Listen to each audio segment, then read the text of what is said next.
Yo, yo, yo, it's Talkin Blue with Cody and Vince. I'm Vince Samperio. I've been covering the Dodgers for over a decade now in a few different capacities. I'm joined by Cody Snavely, who's been covering the Dodgers for a few years now with Dodgers Beat and, just on his own personal Twitter account, giving us a lot of nuggets. And Cody, it's been a week since we last talked, and not much has happened on the Dodger front. That doesn't mean there's nothing to talk about. We're going to get into a little bit of World Baseball Classic news, Evan Phillips market, talk about Kyle Tucker and Bo Bichette and in regards to their fits or ways to get them on the Dodgers. And we're going to start all that, though, with Tyler Glasnow letting us know that he's been assured that he won't be traded. He went on one of the shows on Sirius XM and told him that they asked him about Tarik Skubal, and he said it'd be sick if the Dodgers could get him, which then led to, a conversation of, well, are you not going to be involved in that type thing? And he said that he spoke to Andrew Friedman, and Andrew Friedman assured him that he won't be traded. I don't think this is Farhan Zaidi saying D. Gordon is our starting second baseman type thing. I think this is legit. The Dodgers, it never came from the Dodgers side that they were looking to deal Tyler Glasnow. Yeah, I think in a vacuum, it does make sense. Speaking of Skubal and like kind of whose spot in the rotation he would take, Glasnow, as crazy as it sounds, if you told me like 2 years ago or even a year ago, is probably the most expendable guy in the rotation. But I do think it is a little hard to move him because, the Dodgers are the only team that can probably afford the luxury of him pitching around 100 innings a year while also getting paid $30 million. At the end of the day, the Dodgers just hope he's healthy at the right time, at the right, in October. And this year in 25, they got that. We saw him start a couple games in the division series, the championship series, and the World Series, while also coming out of the bullpen. He's could be a guy that's a front end starter for probably like 20 different ball clubs. The Dodgers have him probably lined up being the fourth or fifth starter, depending on how things shake up, with someone like Roki Sasaki and Emmett Sheehan kind of be on the outside looking in. So it does make sense that the Dodgers would probably look to trade from their surplus of starters. But, you and I know they've had surplus of starters before, and we've seen injuries derail that. I mean, if you look at 2023, that's what happened. You had Bobby Miller start in game 2 and Lance Lynn start in game 3, a division series. And we saw how that ended that season. And the Dodgers, I think they did take a little bit of a slow approach with their starting pitchers last year, even though they won't admit that was the case, for, tampering, injured list rules, stuff like that. But it ended up working out in their favor. I think in a perfect world, Andrew Freeman, Dave Roberts all want these guys to probably start 25 to 30 games, but they have the luxury of kind of, doing the opposite, giving other guys a chance. But, Glasnow, like I said, he's owed like $65-ish million over the next 2 years. So if you're looking to save a little bit of money while also bringing in Tarik Skubal in a potential trade, I think it did make sense. It made sense from the Tigers' perspective because what we were telling ourselves last time, they kind of have to sell to themselves and their fan base that if they're going to trade Skubal, they have to remain competitive. Tyler Glasnow being under control for guaranteed 2 years, with the third year being an option, that's enticing for a team that's in a competitive window. But, it seems like he's going to stay put. I don't think Freeman, especially the relationship he has, would kind of, talk out of his ass on that one. I think he probably would be honest with Glasnow. And, I do like that because I like Glasnow. I was one of the guys that personally like pushed for them to get him in the 23 or 24 off season. So I would like to see him finish his contract out in Dodger blue. But, at the end of the day, I'm rooting for this team to, get better even marginally. And Tarik Skubal is better than Glasnow, but it seems like the Dodgers, if they're really interested, could probably get a deal done without him. Yeah, Glasnow, last year was kind of showing what he could do. I mean, he was a number 1-2 starter on that Rays team in 2020 that went to a World Series. Like, he's been that guy. And, realistically, last year was probably by stuff and skill the number 4 starter. But since Otani could really only go one time a series, he ended up getting the starting game 4. But the Dodgers, until they have, the surplus of pitching is not like 7 major league guys that are all making like 30 mil a year. It's 5 of those guys, and then Emmett Sheehan and Robleski and River Ryan and anybody else. So I think it wasn't really a matter of the Dodgers looking to trade Glasnow. It's kind of like you mentioned. It was, well, this makes sense for the Tigers because they still have a team capable of being good, and if they got back, 1 to 2 major league ready guys on the mound, then they could still make a run especially in the Central. They could still make a run. So, yeah, I'm glad Glasnow staying. Not much else on the Tarik Skubal front in general, other than a little bit of news we'll touch on later on. That's not tied directly to the Dodgers at all. But let's talk about the big guys that are still out there. One of them being Kyle Tucker, one of them being Bo Bichette. We'll start with Kyle Tucker because Bob Nightingale's been all over the place. It seems like the last week or so. Not in terms of his notes, but just talking everywhere. But he kind of mentioned that he's not seeing a world where Kyle Tucker touches 500 mil or maybe not even 400 mil. And we talked about this last week, how eventually it felt like there was going to be an offseason where the number one guy wasn't going to get paid what people expect. And that's where the Dodgers can sit in, where they, are offering you, hey, here's a lot of money, not so many years, but you can get paid and be on a winning team. Yeah, it kind of seems like, the Dodgers have tried this with free agents in the past. Bryce Harper's the one guy I think too that they kind of hoped maybe his market would crash a little bit. I mean, if you look at his last 2 years in the Nationals uniform, they weren't the best, very inconsistent, especially after that MVP season in 15. You know, Unfortunately, the Phillies, they, needed a new icon for that city, for that team, and it's worked out well for them. They gave him, I believe it was a 13-year contract, something along those lines. So Yeah. he's in there. He's going to be in red pinstripes for the rest of his career. And the Dodgers just weren't willing to match that because, little did we know they were planning on a lot bigger moves down the line in terms of getting Mookie Betts. I figured they always had their eyes on Shohei Ohtani's free agent date. And then, Freddie Freeman just ended up, happening. And the Dodgers, I think in this, market, I am kind of surprised Kyle Tucker hasn't inked a deal, but I feel like every waiting day, and especially after the holidays, if we don't hear any type of news in terms of more teams that are interested or a team or teams that are willing to give him a deal that's similar to what he's been asking, I think that just, is in favor of the Dodgers because, is he going to risk, not getting that long-term deal, settling for a shorter-term deal elsewhere, and then kind of having to be that guy? I don't think that's the type of player Kyle Tucker is, which is why I don't think teams are giving him $500 or $400 million. At the end of the day, from everything we've seen, especially from Bob Nightingale, it seems like it's a two-team race between do the Blue Jays give up him the contract or the Dodgers do it? And I think that's fascinating just because those are the teams that were in the World Series. Those are the teams. I mean, so far the Blue Jays have kind of won the offseason. They've been the most aggressive. And then the Dodgers, though they've only made like 2 moves for their major league roster, bringing back Rojas and signing Edwin Diaz, their team was already, pretty much, on paper amazing, like World Series favorite. Adding Kyle Tucker to that, I imagine that's what Andrew Freeman's probably saying. We have to be a little bit patient during that, Diaz presser. Kind of seems like that's who he's talking about, because if Tucker's market falls and he gets a 3 or 4 year deal, wouldn't it be more enticing just to go to the Dodgers, be the 5th batter in that lineup, kind of have maybe a career year, get another ring, and then retest the free agent market, whether in 27 or 28, similar to what Alex Bregman did, this offseason. He had a really good year in Boston, and now it's possibly turning into a 5 or 6 year deal elsewhere. We've heard the Diamondbacks are interested. They need a guy. So if you're Kyle Tucker, I imagine you take that into consideration. I would still be shocked if he did fall to the Dodgers, but it seems like every day it's more of a possibility than it was, yesterday or last week.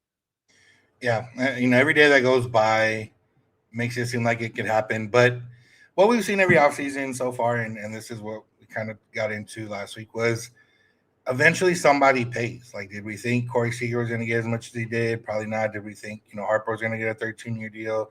Machado got his, 10-year deal around the same time. And it just seems like everyone pays at some point. Garrett Cole got paid that 1 year. I mean, Anthony Rendon and Strasburg each got paid after winning the World Series with the Nationals. So we'll see if this is the year that someone finally doesn't get paid that big deal, or the top of the market just isn't there for the offensive side of the ball. Because we saw on the pitching side of things, we've seen guys get probably more money than we expected. Dylan Cease for sure. Some of the relievers have maybe gotten a little bit more guaranteed money than we thought. So maybe the offensive side's a little bit different here. I don't know how we. I think Roger can pull up the chat, but we have a chat here from Carlos Garcia, saying greetings and asking us about Tucker and Belly and Bo. But let's talk about Bo Bichette, because I saw. There we go. Bo Bichette is a guy that hasn't really been linked to the Dodgers, hasn't necessarily been talked about too much in terms of coming to the Dodgers, other than what if the Dodgers went on and got Bo Bichette. But he did. There have been reports that he's available or willing to play second base, which is, something that's a little bit different than shortstop. Obviously, I saw you had a couple tweets out there, just maybe, why it makes sense for the Dodgers, why Bo Bichette makes sense. And if you look at Bo Bichette, in a quick nutshell, why he makes sense, he's good. He's a good hitter. He's 28. He'll be 28 years old at the start of the season. He's only had one season in his entire career under a 121 OPS plus. There was that 1 year where he struggled, but so far that seems to be a little bit more of an anomaly. His power has gone down a little bit in recent years, but at the end of the day, he's still a really good hitter. As much as, people may have some concerns with him, he's played at least 135 games for the last 5 seasons. There's some durability there. There's some, sustained success there. And honestly, probably someone that should be talked about a little bit more when you get into the numbers. Yeah, I think, the Bo Bichette connection to the Dodgers has never been kind of from the rumor mill involving the Dodgers front office. It's always been a fan thing. And it did make sense over the last, 3 years. The Dodgers have been without a shortstop or a traditional full-time guy. Mookie Betts finally made that transition this year. He was a Gold Glove caliber defender, but the offensive numbers, obviously we all know we can expect more from Mookie, but is he on the downward spiral of his career? He's reaching his mid to late 30s now. So, usually trajectory from players, not everybody's like Freddie Freeman. They start to eventually not hit to their elite capabilities, where you mentioned it. Bo Bichette, 28, 29 years old, looking like he's only going to get like a 5-year deal. I think Jesse Rogers had him pegged at 5 years, $150 million. The defense is probably the biggest issue. I mean, the reason he's probably open to second base is because teams are probably telling him you're not a shortstop. And that makes sense, ranked in the first percentile and outs above average, which is the worst of all qualified shortstops. And, the Blue Jays kind of got better as a team as with, Jimenez at short and Bo either as the DH or, the second baseman. So I think that's showing a little bit more versatility from him, which should help. I like it for the Dodgers because all right, you can play him at second base for 26.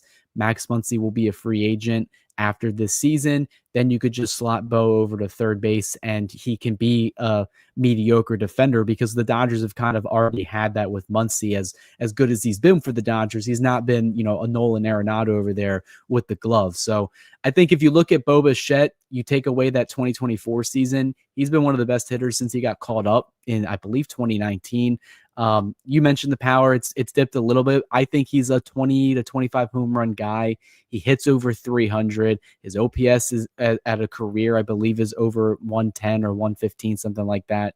And then he has a career 806 OPS. This is a guy that would translate well to this Dodgers lineup. Nice right-handed bat. We saw what he did in the World Series with one leg. I mean, he pretty much had the game-winning hit for the Blue Jays until they ended up blowing that lead late in the game. He had the big one against Ohtani. He is clutch. He does fit a lot of the things the Dodgers are looking for. And I feel like over the past couple years, I think the Dodgers, they used to value defense a lot. They've always ranked in the top 5 in defensive runs saved as a team. Last few years, they've kind of gone the reverse approach where ball go boom mentality and playing average defense. Teoscar is a guy that they put out there regularly, and we've seen how he is in the outfield. I don't see an issue with signing Bo, especially if it's just 150 mil, because I feel like you're getting an elite bat with a below average defensive profile, but he fits kind of everything that you're looking for if you're the Dodgers. Do they give him the deal? I don't think so, just because we haven't heard any rumors connecting the two. But, Andrew Freeman did stop himself short of saying they're strictly looking for an outfielder. So say if the outfield market just doesn't go in their favor, Bo Bichette's still out there, not getting the contract he wants. Why don't you give him the short-term high AV, offer that you would have given Tucker or somebody else? So I think it does make sense. We'll see if it happens. I'm not sure. Yeah, I mean, like I said, it's one where the more you look into, you're like, wait, why aren't the Dodgers in on this guy, or why aren't there more rumors in on this guy? And we have a couple comments mentioning, Coach Miguel Rojas. Look what he did with Mookie, and that's possible. Like, yeah, there's still a possibility he can get better defensively.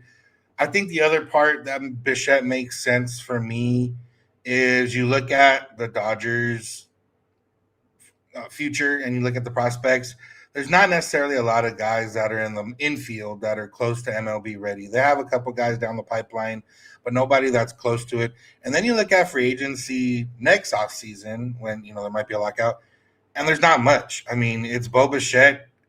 You look at the infield, it's like Jazz Chisholm, Nico Horner, Brandon Lau, and then at third base you got Muncy and Alec Boehm, and then you got J.P. Crawford at short. Like there's not a lot in that future, so maybe this does make that sense, and maybe it makes sense for the Dodgers even if it is a high AV with an opt out after the first year, whatever it is, a bridge year for Bichette. But honestly, the more I think about it, the more it makes sense. Like, hey, they should be at least, and maybe they are, we don't know, but there should be at least oh, this makes a lot of sense on a few different platforms. Yeah, I think it really is up to the Dodgers if they want to do it or not. And, obviously with any other free agent, you could say the same thing. Bo Bichette is interesting. I do like the type of player he is. I think, like I mentioned, he would fit this team really well. It's just a matter of how the rest of the market materializes. And I agree with you. You have to start looking ahead because once Muncy, is done, I would find it hard if they do bring him back unless he has a kind of rebound year and he can stay on the field. I know he's battled a lot of injuries. I'm talking to myself and saying, maybe Alec Boehm, the Dodgers could fix him. And that's not a sentence I want to start saying, especially here on the East Coast around the Philly faithful. But I mean, there's really not much to pick from. And the Dodgers, if you're going to get elite talent in this market, since it's just not there next year and the year after that, you might as well just start signing the guys that you can sign, especially during the current, CBA that we're a part of right now. We don't know what the economics of baseball are going to be in the next, 2 years. Yeah, so it makes sense. One guy we didn't have on here, but Cody Bellinger, we talked a little bit about him last week. No real updates there either, other than people continue to link them to Yankees and Mets and Dodgers, just because those are teams that kind of need an outfielder and have the money to spend. Any strong thoughts on Bellinger? I know, we both were in favor of it. Obviously, when it comes to cost, that's the biggest thing. But I don't know. Have you moved anyway?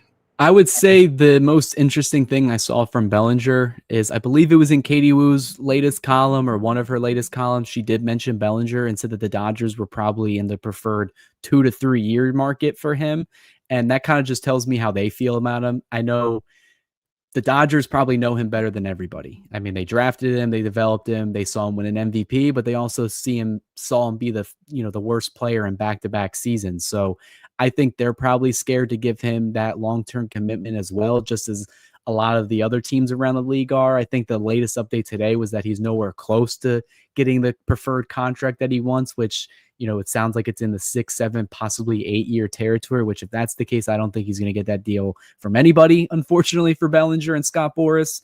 I don't see the Dodgers moving away from a 2 to 3 year offer. And I imagine that's what they're probably giving him. He's probably considering it just because I'm curious to see what else is out there. The Mets seem like a logical fit, but they're kind of going into a weird, retooling of their roster. The Yankees make sense, but for whatever reason, they're trying to act like a small market team. So it seems like, just like Kyle Tucker, the Bellinger market's shrinking on himself as well, where he may have to take that short-term deal yet again. But I wouldn't be opposed to him rejoining the Dodgers. I mean, he was one of my favorite players in that era. We'll see what happens, but I don't imagine he comes back. Yeah, I mean, I didn't see it back then. I still, you see it because of the fit, but you don't. The bad outweighs the good when it comes to Bellinger. I still see the guy flailing at pitches rather than the MVP year, and even the MVP year. If you really wanted to break it down, you could break it down to a point where you talk yourself out of him being out of this world and just having a strong first half. So there's different ways to look at different things, and if the Dodgers sign him and it's a 2 or 3 year deal, I'll be happy about it because that would make sense. But if it doesn't happen, I'm not going to be too upset about it.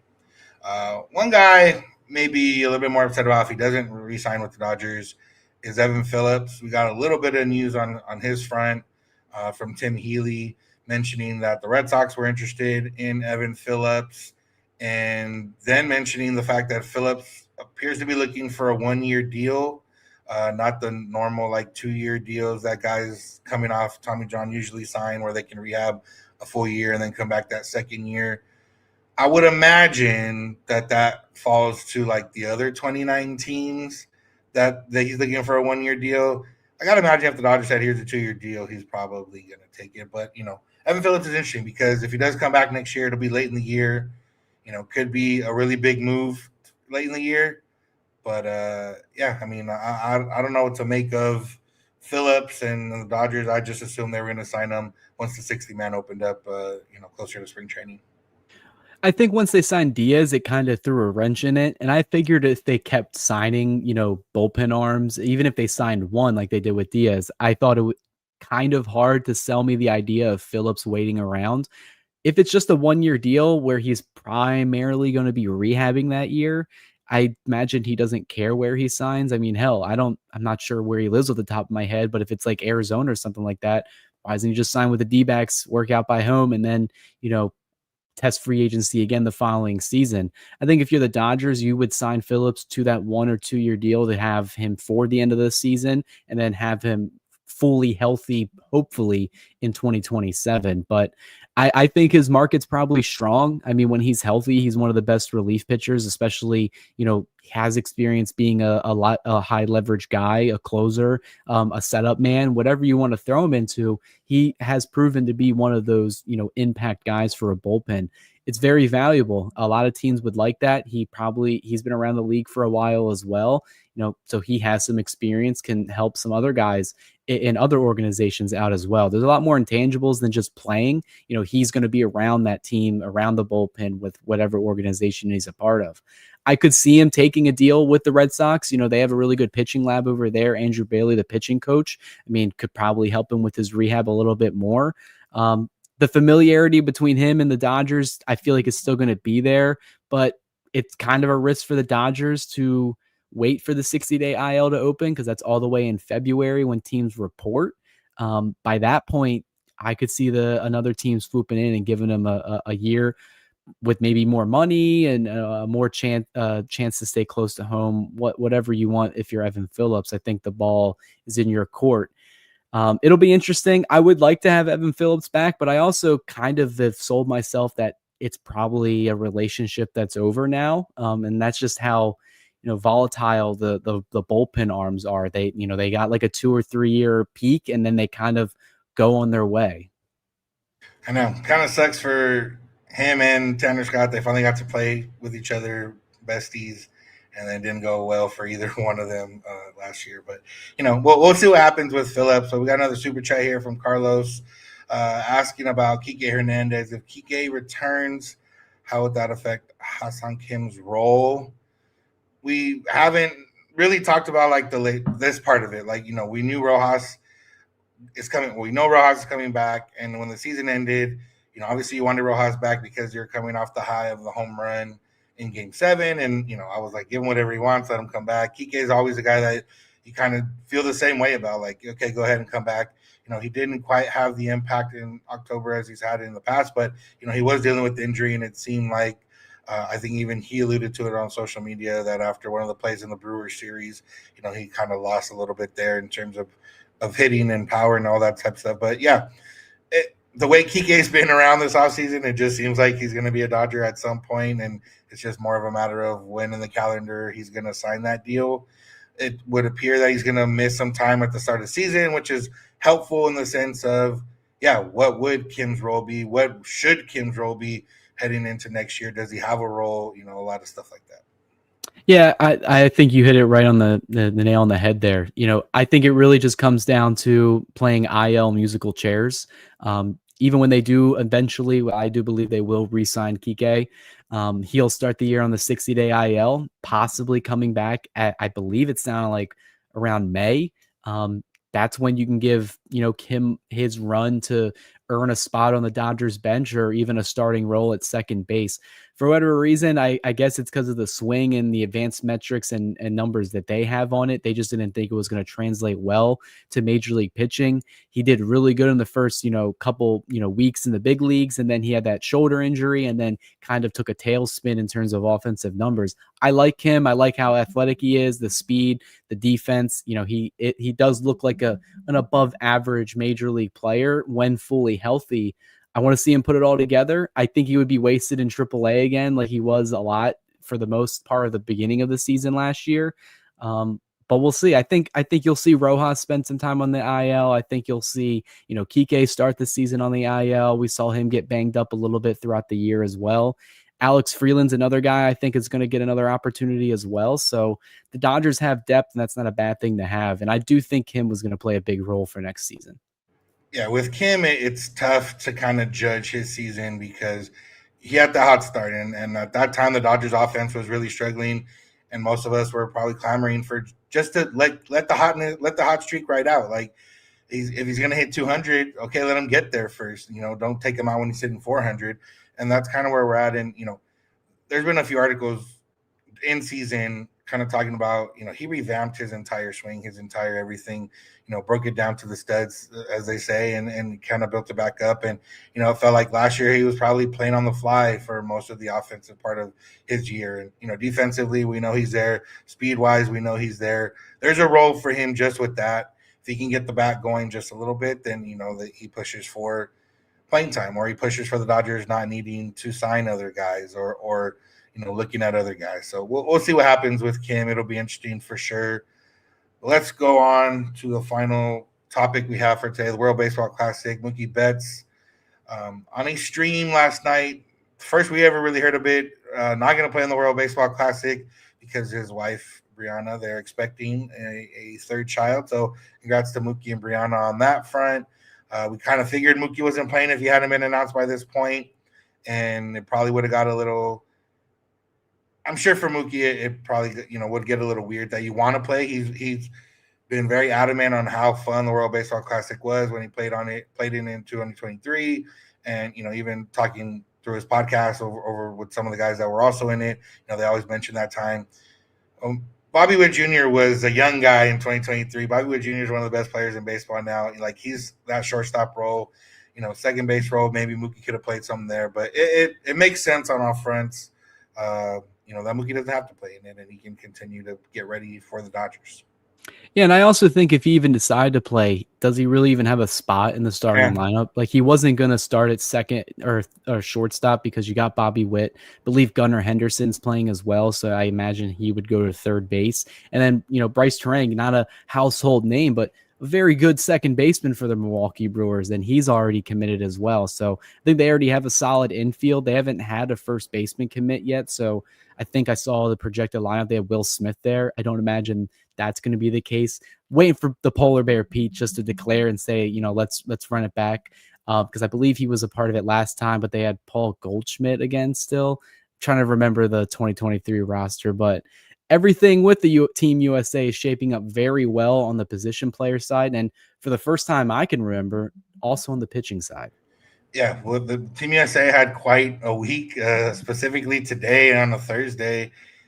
Tarik Skubal is in, Logan Webb is in, Mason Miller is in, David Bednar, who played last time, is in. They picked up Nolan McLean and Clay Holmes a couple of days ago. That they're in. Paul Skeens has been in from the start. This is a lot different starting pitching for USA than we've ever seen. And, you think to last time out, no offense to these guys, but you had Merrill Kelly and Miles Mikolas and Adam Wainwright, your main starters, and now you have Tarik Skubal, Logan Webb, and Paul Skeens in no particular order. It's great to see, so as someone who's went to the first World Baseball Classic in 2006 and has been to almost every one since then in some capacity, it's fun to see all these teams kind of building up. Japan's essentially running it back. They won't have Roki, but, they're going to have the other guys. Dominican's lineup is shaping up very well. They still may need some pitching. Mexico's finished third last time, and they've gotten guys that are better or improved since they last played. But USA, they won it in 2017, runner-up in 2023. but it's hard to pick against them right now. I mean, we didn't even mention Cal Raleigh and Aaron Judge, which is part of the position player side. Like it's shaping up to be a real legit roster.